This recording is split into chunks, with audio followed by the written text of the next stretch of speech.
Hello dear students, आप सभी लोगों का मंगलम कॉम्पिटिटिव अड्डा के मंगलम जीके क्लासेस में हार्दिक अभिनंदन है। हम लोग का जीके का महाडोज चल रहा है जिसमें हम लोग हिस्ट्री, ज्योग्राफी, पॉलिटिकल, इकोनॉमिक्स और साइंस के बारे में पढ़ेंगे। चलिए बिना समय गवाए शुरू करते हैं आज की कक्षाएं। आज की कक्षाएं का पहला सवाल है आपका, अगर एक व्यक्ति रिकेट्स से पीड़ित है तो व्यक्ति में किस विटामिन की कमी है? तो बताना है उस व्यक्ति में किस विटामिन की कमी है अगर उसमें रिकेट्स नामक बीमारी है तो। ठीक है, option A vitamin K, option B vitamin D, option C vitamin B, option D vitamin A. बोला जाए इन चार ऑप्शंस में आपका जवाब कौन सा है? तो जिन लोगों का जवाब कौन सा option number B vitamin D है वो बिल्कुल ही सही है। ठीक है, चले अगले क्वेश्चंस की ओर चलिए। क्वेश्चन नंबर 2 देखा जाए। देखिए 2 में बोला गया है, कुंभ का मेला मध्य प्रदेश के इन शहरों में किस में लगता है? मतलब ये चार जो ऑप्शंस दिए गए हैं इनमें किस में लगता है? ऑप्शन ए आपका Bhopal, option B Ujjain, option C Indore, option D Gwalior. बोला जाए इन चार ऑप्शंस में कौन सा जवाब है? तो जिन लोगों का जवाब कौन सा ऑप्शन नंबर बी उज्जैन है वो बिल्कुल ही सही है। ठीक है, चले अगले क्वेश्चंस की ओर चले। क्वेश्चन नंबर 3 देखा जाए। देखिए क्या लिखा गया, बोला गया ओरल पोलियो वैक्सीन्स। क्या बोला गया? ओरल पोलियो वैक्सीन्स किसके द्वारा विकसित की गई? Option A Edward Jenner, option B Albert Sabin, option C Jonas Salk, option D Alexander Fleming. बोलिए इन चार ऑप्शंस में आपका जवाब कौन सा है? बोलिए। तो जिन लोगों का जवाब कौन सा ऑप्शन नंबर बी एल्बर्ट साबिन है वो बिल्कुल ही सही है। ठीक है, चले अगले क्वेश्चंस की ओर चले। क्वेश्चन नंबर 4 देखा जाए। बोला गया है निम्न में से कौन से स्वतंत्रता सेनानी, क्या बोला गया है, कौन से स्वतंत्रता सेनानी ने जेलों की दीवार पर महाकाव्य कमला लिखा था? ठीक है, option A Batukeshwar Dutt, option B Sharad Chandra, option C V D Savarkar, option D Madan Mohan Malviya. बताइए इन चार ऑप्शंस में आपका जवाब कौन सा है? तो जिन लोगों का जवाब कौन सा option number C V D Savarkar है वो बिल्कुल ही सही है। ठीक है, चले अगले क्वेश्चंस की ओर चलिए। क्वेश्चन नंबर 5 देखा जाए। क्या बोला गया? एक सहकारी समिति में पालन किए जाने वाला सिद्धांत कौन सा है? ऑप्शन ए एक आदमी एक वोट, ऑप्शन बी एक हिस्सा एक वोट, ऑप्शन सी कोई वोट नहीं, ऑप्शन डी एकाधिक वोट। बोलिए इन चार ऑप्शंस में आपका जवाब कौन सा है? बोला जाए तो जिन लोगों का जवाब कौन सा ऑप्शन नंबर ए एक आदमी एक वोट है वो बिल्कुल ही सही है। ठीक है, चलिए अगले क्वेश्चंस की ओर चलिए। क्वेश्चन नंबर 6 देखा जाए। बोला गया निम्न में से किसने माउंट आबू के पास कायदारा गांव में गौरी राजवंश के मोहम्मद गौरी को हराया था? ऑप्शन ए भीम देव सोलंकी प्रथम, ऑप्शन बी कुलोथुंगा चोल प्रथम, ऑप्शन सी कुलोथुंगा चोल द्वितीय, ऑप्शन डी मूलराज द्वितीय। बोलिए इन चार ऑप्शंस में आपका जवाब कौन सा है? बोला जाए तो जिन लोगों का जवाब कौन सा option number A Bhimdev Solanki प्रथम है वो बिल्कुल ही सही है। ठीक है, चलिए अगले क्वेश्चंस की ओर चलिए। क्वेश्चन नंबर 7 देखा जाए। क्या बोला गया? बोला गया है जापान की राष्ट्रीय पोशाक, क्या बोला गया है, जापान की राष्ट्रीय पोशाक कौन सी है? ऑप्शन ए चादर, option B kimono, option C kilt, option D sarong. बताइए इन चार ऑप्शंस में आपका जवाब कौन सा है? तो जिन लोगों का जवाब कौन सा ऑप्शन नंबर बी कीमोनो है वो बिल्कुल ही सही है। ठीक है, चले अगले क्वेश्चंस की ओर चलिए। क्वेश्चन नंबर 8 देखा जाए। क्या बोला गया? बोला गया विज्ञान की एक शाखा जो जीवन या पृथ्वी से परे मौजूद जीवन की संभावनाओं से संबंधित है उसे क्या कहा जाता है? Option A entomology, option B exobiology, option C mycology, option D जीवाश्म। बोलिए इन चार ऑप्शंस में जवाब क्या होगा? तो जिन लोगों का जवाब कौन सा ऑप्शन नंबर बी एक्सोबायोलॉजी है वो बिल्कुल ही सही है, क्योंकि विज्ञान की शाखा को क्या कहा जाता है? एक्सोबायोलॉजी। ठीक है, चलिए अगले क्वेश्चंस की ओर चलिए। क्वेश्चन नंबर 9 देखा जाए। आइए, क्या बोला गया? भारत में पुर्तगालियों ने निम्न में से किस राज्य पर, क्या बोला गया, किस राज्य पर अपने पहले किले का निर्माण कराया? कौन? पुर्तगालियों ने। ठीक है, option A Goa, option B Bangalore, option C Cochin, option D Karaikal. बोलिए इन चार ऑप्शंस में कौन सा जवाब होगा आपका? बोला जाए तो जिन लोगों का जवाब कौन सा ऑप्शन नंबर सी कोचीन है वो बिल्कुल ही सही है, क्योंकि पुर्तगालियों ने सबसे पहले कोचीन में अपने किले का निर्माण कराया था। ठीक है, चलिए अगले क्वेश्चंस की ओर आइए। क्वेश्चन नंबर 10 देखा जाए। देखिए 10 में क्या कहा गया? बोला गया निम्न में से कौन सा दंत चिकित्सकों द्वारा एनेस्थेटिक के लिए स्थानापन्न के रूप में इस्तेमाल किया जाता है? ठीक है, option A nitrogens, option B chlorine, option C oxygen, option D nitrous oxide. बोला जाए इन चार ऑप्शंस में कौन सा जवाब होगा? तो जिन लोगों का जवाब कौन सा option number D nitrous oxide है वो बिल्कुल ही सही है। ठीक है, चलिए अगले क्वेश्चंस की ओर आइए। क्वेश्चन नंबर 11 देखा जाए। आइए 11 में क्या कहता है? बोला जाता है प्रकाश उत्सर्जक डायोड इलेक्ट्रॉनिक उपकरणों में प्रयोग किया जाता है जैसे कि टेलीविजन्स। ठीक है, प्रकाश उत्सर्जक डायोड जो होता है जैसे कि टेलीविजन में उपयोग किया जाता है, तो टेलीविजन क्या छोड़ेगा आपका? एक्सरे किरण, पाराबैंगनी किरणें, रेडियो तरंगे या दृश्य प्रकाश। बोलिए इन चार ऑप्शंस में आपका जवाब कौन सा होगा?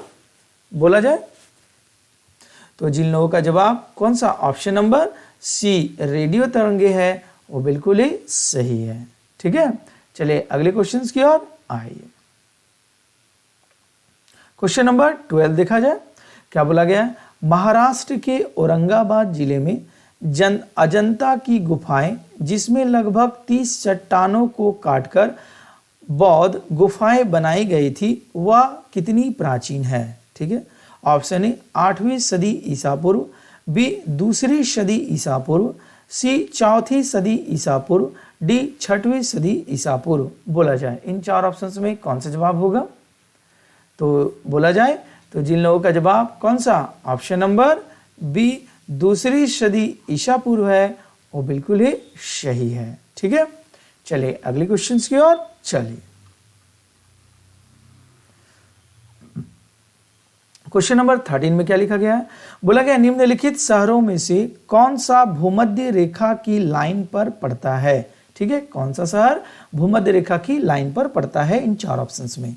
Option A Pontianak, option B Cairo, option C Port Blair, option D Addis अबाबा।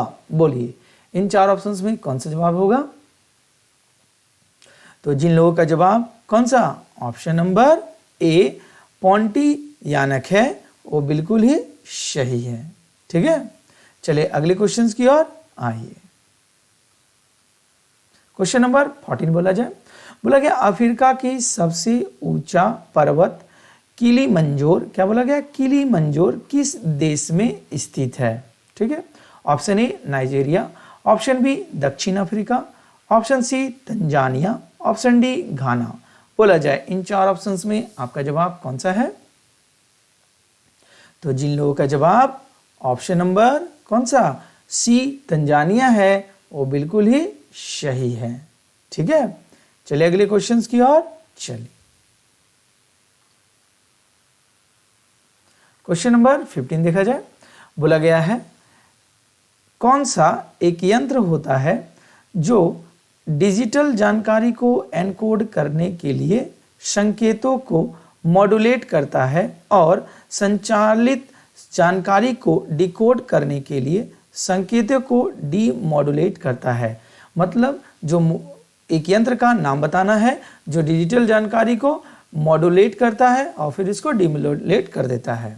ठीक है, option A CPU, option B printer, option D modem, option D keyboard. ठीक है, बोला जाए इन चार ऑप्शंस में आपका जवाब कौन सा होगा? तो जिन लोगों का जवाब कौन सा ऑप्शन नंबर सी मॉडेम है वो बिल्कुल ही सही है। ठीक है, चलिए अगले क्वेश्चंस की ओर आइए। क्वेश्चन नंबर 16 देखा जाए। क्या बोला गया? गोल्फ का खेल 15वीं सदी में किस देश में शुरू हुआ था? ठीक है, option A Scotland, option B Ireland, option C Italy, option D England. बोला जाए इन चार ऑप्शंस में आपका जवाब कौन सा होगा? बोलिए। तो जिन लोगों का जवाब कौन सा ऑप्शन नंबर ए स्कॉटलैंड है वो बिल्कुल ही सही है। ठीक है, चलिए अगले क्वेश्चंस की ओर चलिए। क्वेश्चन नंबर 17 देखा जाए। देखिए 17 क्या क्या गया? बोला गया साबुन में एंटीसेप्टिक गुण, जो साबुन में एंटीसेप्टिक गुण है निम्नलिखित मिश्रणों में से किसके कारण पाया जाता है? ठीक है, तो साबुन में एंटीसेप्टिक गुण जो है वो किस मिश्रण के कारण पाया जाता है आपको बताना है। ऑप्शन ए में लिखा गया है बिथियोनल, ऑप्शन बी में रिजिन, ऑप्शन सी में लिखा गया है सोडियम लॉरिक सल्फेट। ठीक है, ऑप्शन डी में लिखा है सोडियम डोडेसिल बेंजीन सल्फेट। बोलिए इन चार ऑप्शंस में आपका जवाब कौन सा है? तो जिन लोगों का जवाब कौन सा ऑप्शन नंबर ए बिथियोनल है वो बिल्कुल ही सही है। ठीक है, जो साबुन में एंटीसेप्टिक गुण किसके कारण होता है? बिथियोनल के कारण। ठीक है, चलिए अगले क्वेश्चंस की ओर चलिए। आइए क्वेश्चन नंबर 18 बोला गया है। क्या बोला गया है? डेज ऑफ ग्रेस किस टेनिस लेजेंड की जीवनी है? ठीक है, option A John McEnroe, option B Steffi Graf, option C Arthur Ashe, option D Chris Evert. बोलिए इन चार ऑप्शंस में आपका जवाब कौन सा होगा? बोला जाए तो जिन लोगों का जवाब कौन सा option number C Arthur S है वो बिल्कुल ही सही है। ठीक है, चलिए अगले क्वेश्चंस की ओर आइए। क्वेश्चन नंबर 19 देखा जाए। 19 क्या बोला जा रहा है? बोला गया है ग्रहों की ग्रहपंथों का सामान्य आकार क्या होता है? ठीक है, option A parabolic, option B शंक्वाकार जिसको बोला जाता है कॉनिकल, ऑप्शन सी अंडाकार एलिप्टिकल, ऑप्शन डी गोलाकार सर्कुलर। बोलिए इन चार ऑप्शंस में कौन सा जवाब होगा? बोलिए। तो जिन लोगों का जवाब कौन सा ऑप्शन नंबर सी अंडाकार है एलिप्टिकल है वो बिल्कुल ही सही है। ठीक है, चलिए अगले क्वेश्चंस की ओर आइए। 20 नंबर देखा जाए। क्या बोला गया है 20 में? बोला गया है कितनी बिट्स एक बाइट के बराबर होती है? Option A 4, option B 8, option C 12, option D 32। बोलिए इन चार ऑप्शंस में आपका जवाब कौन सा होगा? तो जिन लोगों का जवाब कौन सा ऑप्शन नंबर बी 8 है वो बिल्कुल ही सही है क्योंकि 8 बाइट बराबर 1 बिट होगा। ठीक है, चलिए अगले क्वेश्चंस की ओर आइए। क्वेश्चन नंबर 21 देखा जाए। बोला गया संविधान का 99वां संशोधन किसके बारे में है? ऑप्शन ए भारत में जीएसटी शुरू करना, ऑप्शन बी बांग्लादेश और भारत के बीच भूमि सीमा पर समझौता, ऑप्शन सी हैदराबाद कर्नाटक क्षेत्र का विकास के लिए कदम उठाने के लिए कर्नाटक के राज्यपाल को सशक्त बनाना, ऑप्शन डी राष्ट्रीय न्यायिक नियुक्ति आयोग की स्थापना करना। बोलिए इन चार ऑप्शंस में कौन सा जवाब होगा आपका? बोला जाए तो जिन लोगों का जवाब कौन सा ऑप्शन नंबर डी है वो बिल्कुल ही सही है क्योंकि 99वां संशोधन ने किया गया किसके बारे में? राष्ट्रीय न्यायिक नियुक्तिकरण आयोग की स्थापना करने के संबंध में। ठीक है, चलिए अगले क्वेश्चंस की ओर आइए। 22 देखा जाए, क्या कहा गया है आपका? बोला गया है नेताजी सुभाष चंद्र बोस ने निम्नलिखित दलों में से किसकी स्थापना की थी? कौन? नेताजी सुभाष चंद्र बोस ने। Option A All India Forward Bloc, option B Bharatiya Rashtriya Congress, option C भारतीय समाजवादी पार्टी, ऑप्शन डी भारतीय सामाजिक सुधारवादी पार्टी। बोला जाए इन चार ऑप्शंस में आपका जवाब कौन सा होगा? तो जिन लोगों का जवाब कौन सा? Option number A All India Forward block है वो बिल्कुल ही सही है। नेताजी सुभाष चंद्र बोस ने ऑल इंडिया फॉरवर्ड ब्लॉक की स्थापना की थी। ठीक है, चलिए अगले क्वेश्चंस की ओर आइए। 23 में क्या बोला गया?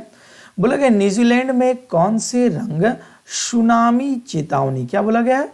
सुनामी चेतावनी संकेतों के लिए इस्तेमाल किए जाते हैं।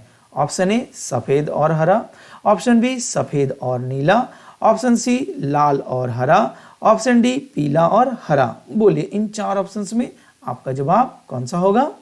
बोला जाए तो जिन लोगों का जवाब कौन सा? ऑप्शन नंबर बी सफेद और नीला है वो बिल्कुल ही सही है। ठीक है, क्योंकि न्यूजीलैंड में जब सुनामी आती है तो कौन सा रंग इंडिकेट करते हैं वहां के लोग? सफेद और नीला रंग को। ठीक है, चलिए अगले क्वेश्चंस की ओर चलिए। देखिए क्या बोला गया है? संविधान का कौन सा संशोधन सरकार के निजी उच्च शिक्षा संस्थानों के रूप में अन्य पिछड़े वर्गों के लिए 27% आरक्षण प्रदान करना है? ऑप्शन ए 91वां संशोधन, ऑप्शन बी 92 संशोधन, ऑप्शन सी 94 संशोधन और ऑप्शन डी में लिखा गया है 93वां संशोधन। बोलिए इसमें चार ऑप्शंस में आपका जवाब कौन सा होगा? बोला जाए तो अगर आपका जवाब इन चारों ऑप्शंस में कौन सा? ऑप्शन नंबर डी है 93वां संशोधन, तो आप बिल्कुल ही सही है। ठीक है, चलिए अगले क्वेश्चंस की ओर आइए। 25 में चलेंगे। बोला गया एक घरेलू गैस सिलेंडर में एलपीजी में क्या संग्रहित की जाती है? ऑप्शन ए ठोस अवस्था में कैसे संग्रहित किया जाता है, गैस अवस्था में, सी में तरल अवस्था में और डी में किसी भी अवस्था की जा सकती है। ठीक है, कोई भी किसी भी अवस्था में की जा सकती है। बोलिए कौन सा आपका जवाब है? बोला जाए तो अगर आपका जवाब कौन सा? ऑप्शन नंबर डी है तो आप बिल्कुल ही सही है। ठीक है, चलिए अगले क्वेश्चंस की ओर आइए। क्वेश्चन नंबर 26 दिखा जाए। देखिए क्या बोला गया है? बोला गया है लुप्त प्राय भारतीय औषधि पौधा प्रजाति है। मतलब कौन सा इन चारों ऑप्शंस में एक लुप्त प्राय भारतीय औषधि पौधा की प्रजाति है वो आपको बताना है। पहला ऑप्शन नेपेनडेंथेस, बी नंबर में लिखा गया है पोडोफाइलम, सी नंबर में अफीम और डी नंबर में तुलसी। बोलिए इन चार ऑप्शंस में आपका जवाब कौन सा होगा? बताइए। तो जिन लोगों का जवाब कौन सा? ऑप्शन नंबर बी पोडोफाइलम है वो बिल्कुल ही सही है। ठीक है, चलिए अगले क्वेश्चंस की ओर आइए। क्वेश्चन नंबर 27 देखा जाए। देखिए 7 में क्या लिखा गया? बोला गया हीराकुंड डैम किस नदी पर स्थापित किया गया है? बहुत इंपॉर्टेंट क्वेश्चंस है, ये अक्सर एग्जाम में आते हैं। क्या बोला गया? हीराकुंड डैम किस नदी पर स्थापित किया गया है? Option A Gandak, option B Mahanadi, option C Baitarani, option D Kaveri. बोलिए इन चार ऑप्शंस में आपका जवाब कौन सा होगा? तो जिन लोगों का जवाब कौन सा? ऑप्शन नंबर बी महानदी है वो बिल्कुल ही सही है। ठीक है, चलिए अगले क्वेश्चंस की ओर चलिए क्वेश्चन नंबर 28 देखा जाए। क्या बोला गया है? बोला गया तारामंडल के नामकरण के लिए कौन सी एजेंसी जिम्मेदार है? किसके नामकरण के लिए? तारामंडल के नामकरण के लिए। ऑप्शन ए अंतरिक्ष कानून के लिए इंटरनेशनल संस्थान, ऑप्शन बी अंतर्राष्ट्रीय खगोलीय संघ, ऑप्शन सी अंतर्राष्ट्रीय अंतरिक्ष समन्वय समूह, ऑप्शन डी यूरोपीय अंतरिक्ष एजेंसी। बोलिए इन चार ऑप्शंस में आपका जवाब कौन सा होगा? बोला जाए तो जिन लोगों का जवाब कौन सा? ऑप्शन नंबर बी अंतर्राष्ट्रीय खगोलीय संघ है, वो बिल्कुल ही सही है। ठीक है, चलिए अगले क्वेश्चंस की ओर आइए। क्वेश्चन नंबर 29 में क्या बोला गया? बोला गया है आपका चेचक की टीका किसने प्रदान किया था? Option A Robert Koch, option B Pearl Kendrick, option C Alexander Fleming, option D Edward Jenner. बोलिए इन चार ऑप्शंस में आपका जवाब कौन सा होगा? बोला जाए तो जिन लोगों का जवाब कौन सा? Option number D Edward Jenner है, वो बिल्कुल ही सही है। ठीक है, तो इस प्रकार आज हम लोगों ने जीके के महाडोज में कितने क्वेश्चन पढ़े? 29 क्वेश्चंस का अध्ययन किया। अब इस क्वेश्चंस को रिमाइंड कीजिए और कमेंट सेक्शन में बताइए कि आपका कितना राइट या रॉन्ग हुआ। ठीक है, तो हमारी क्लास प्रत्येक दिन निर्धारित समय पर स्टार्ट होगी। आप हमारे वीडियो को अगर अच्छा लग रहा तो आप इसे लाइक कीजिए, शेयर कीजिए, सब्सक्राइब कीजिए। इसी के साथ हमारी मुलाकात कल टाइम पर होगी। तब तक के लिए धन्यवाद।